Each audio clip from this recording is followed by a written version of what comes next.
Muy buenas, soy Marcos Vázquez y estás escuchando un nuevo episodio de Preguntas y Respuestas en Radio Fitness Revolucionario. Empezamos hablando sobre el uso de creatina en adolescentes, vemos los estudios que existen y si hay algún riesgo o problemas en empezar a tomar creatina en la adolescencia. Nos preguntan después si se puede postergar la menopausia mejorando los hábitos y veremos hasta qué punto la edad de la menopausia está condicionada genéticamente y qué parte podemos influenciar con determinados hábitos, y esto incluye el sexo, que es interesante. La siguiente consulta es sobre los germinados. Explicaré qué son y qué beneficios pueden aportar. Tenemos después una pregunta sobre el método Wim Hof y más en concreto sobre si el frío puede mejorar el sistema inmunitario. Y por último, una de esas preguntas un poco más filosóficas que me gusta responder de vez en cuando, sobre qué características podríamos considerar realmente malas en los humanos y por qué la selección natural no las eliminó. Antes de pasar a las preguntas, quiero hablaros brevemente de nuestro nuevo patrocinador, que es Eleva, una empresa española que fabrica standing desks de calidad, con mucho diseño, motorizados y con precios muy razonables. He hablado muchas veces de los beneficios de los standing desks o de los escritorios elevados, de ahí el nombre de Eleva. Yo tenía uno desde hace tiempo, pero lo cambié hace unos meses por uno de Eleva y estoy muy contento con mi nuevo escritorio. Y como siempre digo, la idea no es estar siempre de pie, lo que buscamos es un cambio frecuente de posturas y el escritorio de Eleva facilita esto. Con solo pulsar un botón puedes elevar el escritorio a la altura ideal para ti, trabajar un rato de pie y cuando te cansas aprietas otro botón para descender el escritorio y estar sentado durante un tiempo y así vas alternando durante el día. Tienen varios colores, varios tipos de madera, varios tamaños y podéis echarle un vistazo en su web accediendo desde fitnessrevolucionario.com/eleva, E-L-E-V-A, repito, fitnessrevolucionario.com/eleva. Y sin más, pasamos a vuestras preguntas. Hola Marcos, ante todo muchas gracias por haberme cambiado la vida y la manera de ver la salud y los hábitos saludables. Gracias también por tus libros, en especial el de Invicto, que literalmente me ha cambiado la vida y me ha acercado al estoicismo. Quería preguntarte sobre la suplementación de creatina en adolescentes. He encontrado diversidad de información desde que no hay estudios y se desaconseja su uso en menores de 18 años hasta una referencia donde profesionales la usan en este rango de edad. Entiendo que lo primero que tiene que hacer un adolescente es entrenar bien, comer bien, tener buenos hábitos de vida, controlar los biorritmos y dejar la suplementación como última opción. Pero me gustaría saber tu opinión al respecto. Muchas gracias por tu ayuda y espero la publicación de tu nuevo libro. Un saludo. Muchas gracias por tu pregunta y por tus palabras, de verdad. Y sobre el tema de la creatina en adolescentes, pues a ver, por un lado, las asociaciones de pediatría lo desaconsejan por un tema básico de prudencia y yo en general estoy de acuerdo. Como dices, a esas edades es mucho más importante que se centren en comer bien, en entrenar, en dormir suficiente, etcétera, que va a tener un efecto 100 veces superior a tomar creatina. Pero por otro lado, sí tenemos bastantes estudios que demuestran beneficios de la creatina similares en cuanto a rendimiento y ganancia muscular que en el caso de adultos sin que se reporten efectos secundarios o problemas por su uso. Y esto es lógico si pensamos que la creatina es un compuesto natural que ingerimos en los alimentos, que nuestro propio cuerpo sintetiza y por eso sería raro pensar que va a suponer un riesgo en atletas de 15 o 16 años, ¿no? Si hablamos de estas edades, no se lo daría tampoco a niños de 10 años, ¿no? Y no porque sea malo, pero creo que tampoco tiene mucho sentido y no hay que pensar en la suplementación tan temprano. Pero como digo, a partir de 15, 16 años y empezando por dosis bajas, por ejemplo 2-3 gramos diarios, no veo ningún problema. Y sí tenemos unos cuantos estudios que indican que muchos atletas de esas edades toman creatina, más todavía si hablamos de 17, 18 años. Hay varias encuestas entre atletas de estas edades en Estados Unidos e indican que más de la mitad de los chicos toman creatina respecto a menos de un 3% en el caso de las chicas, que siguen siendo niveles altos. En España o Latinoamérica seguramente será menos, pero está también bastante extendida. Y como decía, no se observa ningún problema en estos estudios, pero en estos casos sí sería especialmente relevante optar por creatina con el sello Creapure, que reduce mucho el riesgo de contaminación de estos suplementos que se ha visto que en algunos casos pues contienen esteroides, por ejemplo, en cantidades muy pequeñas, sí, pero en adolescentes incluso estas cantidades pequeñas podrían ser problemáticas. Otro argumento a favor de la creatina en la adolescencia es que se ha visto que es una ventana de oportunidad muy importante para desarrollar masa muscular y masa ósea, y cuanto mayor sea el pico que se logra en la juventud y que suele alcanzarse entre los 20 y los 30 años, más reserva fisiológica tendremos después cuando empiece el declive a partir de los 30 o 40 años. Y siempre que hablo de preocupaciones similares que muchos tienen con los adolescentes, me gusta ponerlas en contexto, ¿no? En el sentido de que nos parece normal que chavales de 14 años se pasen horas al día jugando a videojuegos, que sean sedentarios, que coman ultraprocesados a diario, que se emborrachen los fines de semana. Pero si un adolescente empieza a entrenar fuerza y a tomar creatina y a desayunar huevos, como que nos asustamos y hay que consultar al médico, no vaya a ser que esto sea muy peligroso, ¿no? Al final creo que es fruto de ese desconocimiento y de habernos desconectado tanto de nuestra naturaleza. Entonces, resumiendo, que no hay problema en que los adolescentes tomen creatina, si muestran interés, tampoco se lo propondría como tal, desde luego, pero si quieren probar no pasa nada, les puede ayudar, pero empezaría, eso sí, con dosis bajas, entre 2 y 3 gramos al día, sin fase de carga y priorizando una marca con sello Creapure. Hola Marcos, ¿qué tal? Bueno, en primer lugar, muchísimas gracias por tu labor divulgativa. La verdad que encuentro tus podcasts muy interesantes y estoy aprendiendo un montón. Y bueno, mi pregunta es muy sencilla. Me gustaría saber si hay alguna forma de retrasar de forma natural la menopausia, de aumentar la edad fértil de la mujer.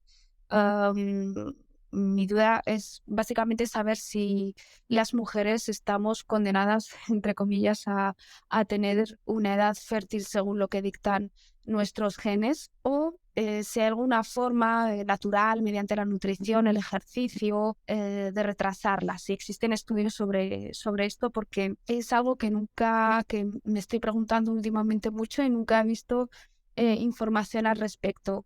Muchísimas gracias. Es una buena pregunta. Tenemos muchos estudios y personalmente los tengo bastante recientes porque hablo precisamente de esto en el libro que estoy escribiendo sobre longevidad. Ya adelanto que hay un componente genético muy importante, pero también tenemos por suerte cierto margen de maniobra. El motivo de que importen mucho los genes es que las mujeres nacen ya con todos los óvulos de los que van a disponer y evidentemente aquí es prácticamente todo genética, ¿no? Quizá influyen un poco los hábitos de tu madre, pero principalmente es genética. Y algunas mujeres nacen con menos de 1 millón de óvulos y otras mujeres pues nacen con más de 2 millones. Y estos números son bastante aproximados. Entonces esto ya marca una diferencia importante, pero después la velocidad a la que se pierden esos óvulos depende bastante de los hábitos. Bueno, bastante, pero menos que otras cosas, ¿eh? O sea, al final los genes también influyen en este ritmo de pérdida, que empieza en realidad desde el primer día y al llegar a la pubertad pues habrán perdido más de la mitad de los óvulos, ¿no?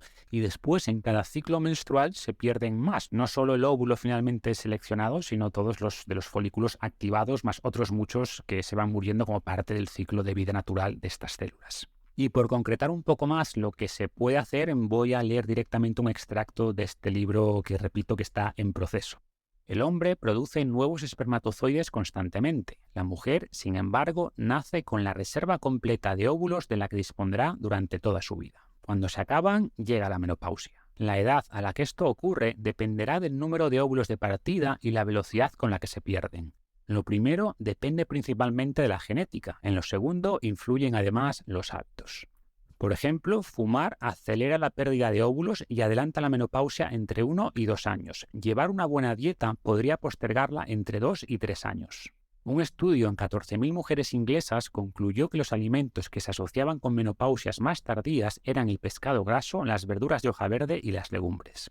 El estrés oxidativo acelera la pérdida de óvulos y los antioxidantes presentes en estos alimentos podrían ralentizar el proceso. Se observó también un efecto positivo del consumo de alimentos ricos en vitamina D, vitamina B6, calcio y zinc. En el lado opuesto, las harinas refinadas aparecían ligadas a menopausias más tempranas. Si hablamos del ejercicio, los estudios sobre su efecto en la edad de la menopausia no son claros. Algunos parecen indicar que las mujeres que hacen actividad física tienen la menopausia a edades más tardías, pero otros no encuentran relación. Lo que sí ha demostrado el ejercicio es ayudar a mitigar muchos de los síntomas que acarrea la menopausia, como la ganancia de peso, el insomnio y la depresión. Un dato curioso es que las mujeres casadas tienen la menopausia más tarde que las solteras o las divorciadas, y un estudio reciente indica que el sexo podría ser la causa. Durante los 10 años que duró el estudio, las mujeres que mantuvieron relaciones sexuales semanales alcanzaron la menopausia más tarde que las que reportaron menos de una relación sexual al mes. La explicación podría venir por el impacto del sexo en los niveles hormonales, pero sea como fuere, aquí tienes una estrategia sencilla y divertida para postergar la menopausia. Mantenerse joven no siempre requiere sacrificio. En resumen, la edad a la que llega la menopausia tiene un componente genético muy importante, pero es ligeramente modificable con hábitos. En la mayoría de las mujeres ocurre poco después de cumplir 50 años y las que llegan a la menopausia con una edad más avanzada tienden a vivir más. Y hasta aquí llegaría ese segmento del libro que creo que responde a tu pregunta, ¿no? Que iría más por las causas, entre comillas, naturales que comentabas. Y después en el libro hablo también del impacto de las terapias hormonales, que es un tema que he comentado también en el podcast en alguna ocasión. Pero resumiendo de nuevo, parece que la edad a la que llega la mujer a la menopausia suele ser bastante similar a la que llegó su madre y su abuela, pero según los estudios sí tenemos un margen de 2-3 años más o menos que se puede ganar llevando buenos hábitos. Y como indicaba ahí, no es solo que se pueda extender un poco la fertilidad, sino que se puede suavizar esta transición hacia la menopausia. Hola Marcos, mira, soy Pablo. Somos unos fieles seguidores tuyos, tanto yo como mi mujer. Muchas gracias por tu labor, que nos encanta y nos gusta bastante la vida saludable. Y estamos mirando el tema de los germinados. No sé si nos puedes dar tu opinión al respecto. Nada más, muchas gracias por todo y un saludo. Gracias por la pregunta, Pablo. Y sobre los germinados, ¿son sin duda recomendables? Para quien no sepa qué son los germinados, pues se refiere básicamente a la activación de cereales y legumbres, que en el fondo son semillas que comemos generalmente antes de que germinen, pero como semillas que son, en las condiciones adecuadas de humedad, de luz, de temperatura, pues van a germinar, van a brotar y por eso también se llaman brotes, ¿no? Y tenemos varios estudios que indican que esta germinación hace más biodisponibles algunos de sus nutrientes y reduce su aporte de antinutrientes.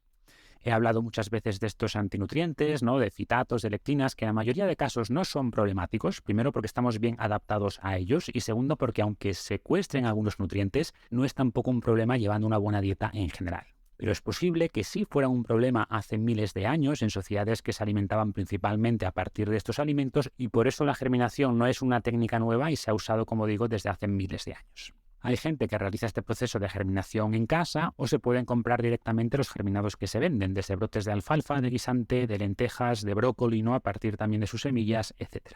Nosotros los añadimos a veces a las ensaladas, es una forma de hacerlas más nutritivas y más variadas y para quien coma pan, pues he hablado alguna vez del pan Ezequiel, que está elaborado a partir de germinados de cereales y legumbres, por lo que tiene un valor nutricional superior al de la mayoría de panes. Así que en resumen, los germinados son muy buena opción y podéis comprarlos ya listos o intentar prepararlos en casa.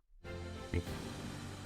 Muy buenas, Marcos. Mi nombre es Mario y primero de todo quiero darte las gracias por toda tu labor, tanto a nivel de podcast como de los libros, que tengo 3 y que me han cambiado la vida. Que me han cambiado la vida para mejor, así que muchas gracias. Mi pregunta va relacionada con el método Wim Hof. Hay un apartado del método que explica que la exposición al frío ayuda a entrenar al sistema inmune para hacerlo más fuerte para futuras enfermedades o futuros virus, que funcionaría como un músculo, que cuanto más lo entrenas, más fuerte es.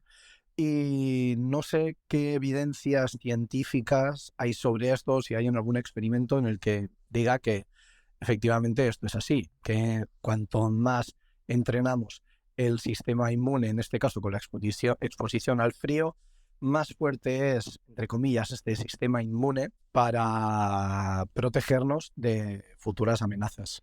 Muchas gracias por todo. Un fuerte abrazo.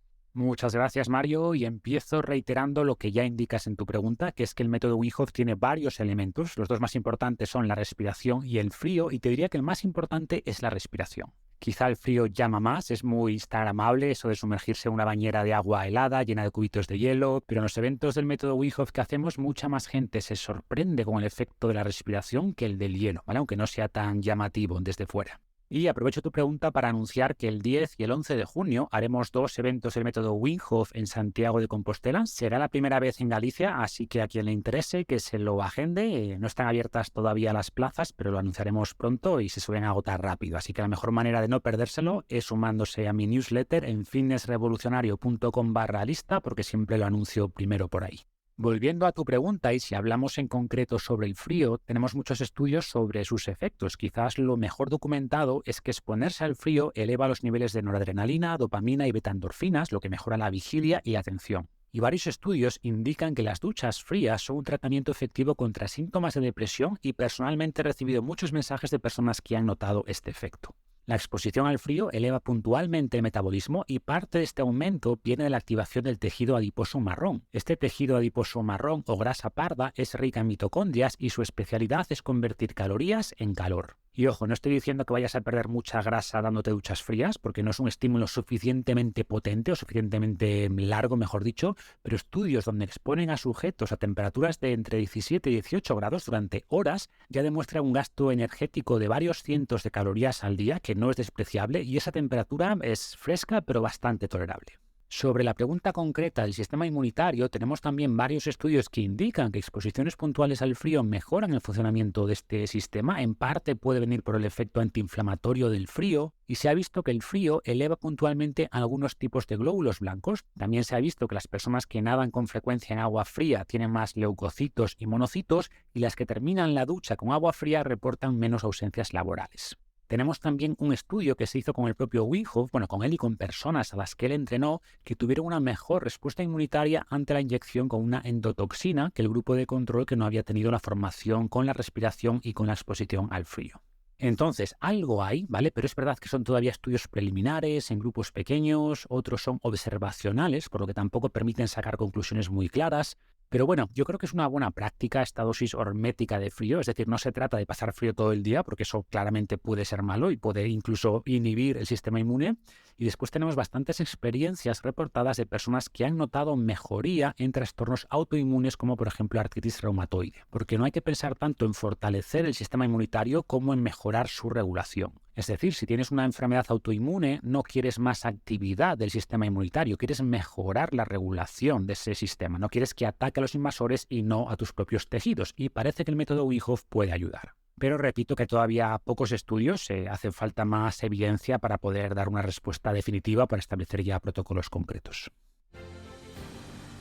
Hola Marcos, en primer lugar agradecerte, como todos hacemos, por tu increíble labor divulgativa y animarte a que sigas así. Mi pregunta es algo diferente, pero creo que puede ser interesante y hacernos reflexionar. Normalmente destacamos las facetas positivas del ser humano, como su inteligencia, que destaca sobre la de todos los animales y nos ha permitido en parte llegar hasta aquí, o factores más conductuales como la asertividad o la cooperación. Sin embargo, ¿hay alguna característica del ser humano a cualquier nivel, ya sea biológico, psicológico, etcétera, que consideres que sea en parte negativa o que de alguna forma condicione nuestra prosperidad?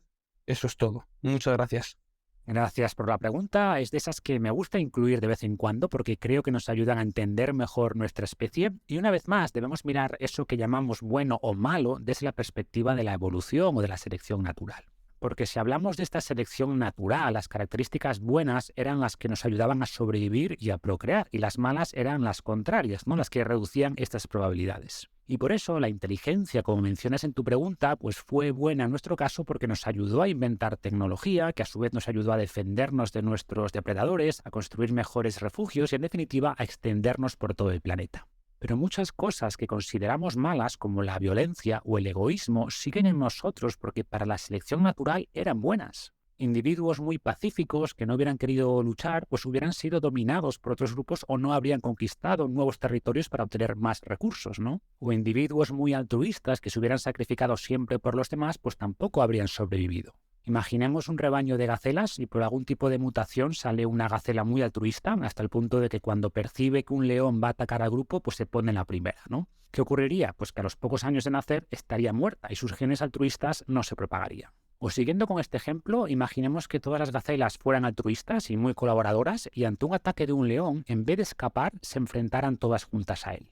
Claramente ganarían, o sea, el león mataría a unas pocas gacelas, sin duda, pero entre todas al final lo matarían a él, o sea, juntas son mucho más fuertes. ¿Cuál es el problema? Pues que con el tiempo saldría alguna mutación que haría que una gacela fuera más egoísta y al ver al león dejaría que el resto se enfrentasen a él y ella se pondría detrás de todas para protegerse y dejar que las otras se enfrentasen al león, ¿no? ¿Qué ocurre? Pues que su probabilidad de supervivencia es mayor y por tanto tendría más probabilidades de tener más crías con esos genes egoístas y a lo largo de miles y miles de años las gacelas egoístas irían desplazando a todas las demás. Y en el caso de los humanos ocurre lo mismo. Cualquier característica que podamos pensar que es mala está ahí y se traspasó generación tras generación porque cumplía una función. Mencioné antes pues la violencia, el egoísmo, o pensemos por ejemplo en la codicia, ¿no? Que tendemos a verla como mala. Pues es evidente que las personas con esta característica muy marcada lograron quizás avanzar la humanidad porque dedicaron todo su esfuerzo a crear algo que les redundó en más estatus o más recursos, pero que muchas veces tuvo efectos positivos en la sociedad. Los que tengáis cierta edad, como yo, os acordaréis quizá del discurso de Michael Douglas como Gordon Gekko en la película Wall Street, y que hizo popular el dicho de greed is good, ¿no? La codicia es buena, y que por desgracia en español tradujeron como la ambición es buena. Quizá justamente para hacer el discurso menos ofensivo, porque aunque tienen significados similares, la codicia tiene connotaciones claramente negativas, ¿no? Y vamos a escuchar un mini fragmento de ese discurso, recordando que en la versión original no decía ambition, sino greed, es decir, codicia y no ambición. La cuestión es, señoras y señores, que la ambición, a falta de una palabra mejor, es buena, es necesaria y funciona. La ambición clarifica y capta la esencia del espíritu de evolución, la ambición en todas sus formas, la ambición de vivir, de saber, de amor, de dinero, es lo que ha marcado la vida de la humanidad, y la ambición salvará no solo a Teldar Papers, sino a esa otra empresa que va mal y se llama Estados Unidos. Muchas gracias. Esto si hablamos de características universales que compartimos todos en mayor o menor medida. Y después hay características que podrían incluso denominarse patológicas a partir de cierto punto, como puede ser la psicopatía, que hay muchas formas y hay muchos grados, pero en general se refiere a la incapacidad de sentir empatía por los demás. Ojo, pueden entender lo que sienten los demás y pueden responder a eso intelectualmente, pueden incluso fingir que sienten lástima si te pasa algo malo, pero no pueden sentirlo realmente. Y ojo, no son sadistas en general, es decir, no disfrutan de hacer daño, no buscan hacer daño como tal, buscan otros objetivos. Pero si para lograr esos objetivos tienen que hacer daño, pues lo hacen sin sentir culpa, sin sentir remordimiento. Y la psicopatía no implica violencia necesariamente. De hecho, la mayoría de psicópatas no son violentos, o alguien puede ser violento sin ser psicópata, obviamente, ¿no? Aunque sí hay cierta relación, ¿no? Porque al no tener los frenos emocionales que la mayoría tenemos, pues los psicópatas tienen más riesgo de ejercer violencia si eso les ayuda a lograr sus objetivos. Pero bueno, a lo que iba, ¿no? O sea, la pregunta sería, ¿por qué encontramos un porcentaje de personas con rasgos psicópatas en todas las sociedades? Y la respuesta sería, una vez más, porque ofrecía ventajas. Hay ciertas funciones importantes para la sociedad que se benefician de tener ciertos rasgos psicópatas, ¿no? Y no hablo obviamente de psicopatía patológica, porque si hablamos de patología o de enfermedades mentales, pues entramos en una discusión distinta, pero sabemos, por ejemplo, que los cirujanos pues tienen más rasgos psicópatas que la población general. Y esto es bueno. O sea, si vas a abrirle a alguien el pecho, romperle las costillas para operarle el corazón, pues no puedes conectar demasiado con esa persona a nivel emocional, porque esto haría tu trabajo mucho más difícil, ¿no? Y la capacidad de desconectar de esas emociones es bueno. Y estaremos de acuerdo en que los cirujanos cumplen un papel muy importante en la sociedad. Y sé que muchos cirujanos me escuchan, espero que ninguno se ofenda. O sea, no estoy diciendo que seáis psicópatas, sino que en un análisis de personalidad de media, pues salen más rasgos psicópatas en estas profesiones, ¿no? También en grandes directores de compañías, como Gordon Gekko, o en grandes políticos, porque esto les permite tomar decisiones basándose en los números y en la rentabilidad en el caso de empresarios o en los votos en el caso de políticos. Y esto puede sonar mal, pero es la realidad.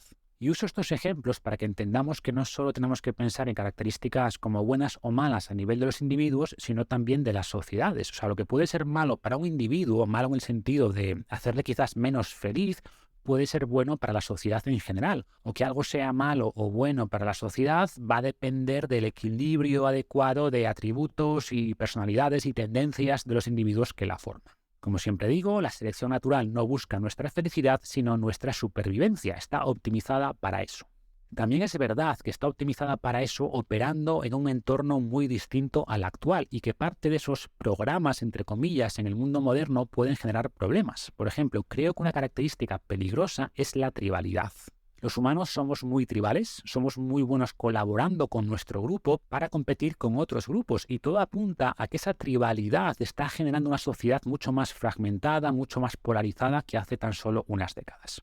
Y una vez más, ese tribalismo no es malo per se, nos ayudaba a colaborar, pero sin control o en un entorno muy distinto al que evolucionamos podría ser problemático. Estoy leyendo ahora el libro de Tim Urban, del blog Wait But Why, porque me gusta mucho su estilo de escritura y la forma en la que piensa, es además muy gráfico. Y el libro se titula ¿Cuál es nuestro problema? Un libro de autoayuda para las sociedades. O bueno, esto sería la traducción del inglés porque no está todavía en español, ¿no? Y habla mucho de cómo se ha acrecentado este problema de la polarización en las últimas décadas y algunas formas para mitigarlo, y seguramente hable más a futuro sobre esto. En fin, no sé si he respondido a tu pregunta o si esperabas otro ángulo, porque esto se puede abordar de muchas maneras, ¿no? Pero personalmente este enfoque evolutivo me ayuda mucho a entender la compleja realidad de los humanos y de las sociedades que formamos. Y nada más por hoy, me voy a despedir con una reflexión que compartí en mi última newsletter, a la que os podéis apuntar, insisto, en fitnessrevolucionario.com/lista, y tiene cierta relación con este tema. Decía antes que la selección natural no busca nuestra felicidad, por lo que si queremos ser más felices debemos cambiar nuestra tendencia natural o nuestra perspectiva por defecto. El título de la reflexión es La matriz de la felicidad y empieza con esta cita. No pienses en todas las cosas que quieres y que no tienes, piensa en todas las cosas que no quieres y que no tienes. Hillel Einhorn. Hillel Einhorn decía que nuestra felicidad dependía de una matriz de 2×2. Y aquí pongo una matriz dibujada de 2×2, o sea, con 4 zonas. Una sería la intersección de cosas que tienes y que quieres, otra la de cosas que quieres y no tienes, la tercera sería la de cosas que tienes y no quieres, y la cuarta, pintada además más grande, sería la de cosas que no tienes y no quieres. Y sigue así. De manera natural tendemos a pensar más en las cosas que queremos pero que no tenemos. Por un lado, esto nos motiva a esforzarnos para alcanzar lo que ansiamos. Pero, por otro lado, poner demasiado foco en lo que nos falta genera insatisfacción. Algo similar ocurre con las cosas que tenemos pero que no queremos, como algún tipo de enfermedad. Pensar en ello nos puede ayudar a encontrar soluciones, pero si estamos constantemente lamentándonos de nuestra situación, simplemente nos sentiremos peor. La recomendación habitual es centrarnos en las cosas que tenemos y que queremos y que muchas veces solo echamos de menos cuando perdemos. Sin embargo, Einhorn nos animaba a pensar más en las cosas que no tenemos y que no queremos. Al ser mucho más numerosas que las cosas que tenemos y que queremos, sentiremos todavía más gratitud. Los estoicos ya recomendaban algo similar hace miles de años. Nos animaban a agradecer no solo las cosas buenas que nos ocurren, sino también todas las cosas malas que nos podrían ocurrir a diario y que no nos ocurren. Pequeños cambios de perspectiva pueden mejorar nuestra vida. Y ahora sí me despido, muchas gracias por escuchar y hasta el próximo episodio.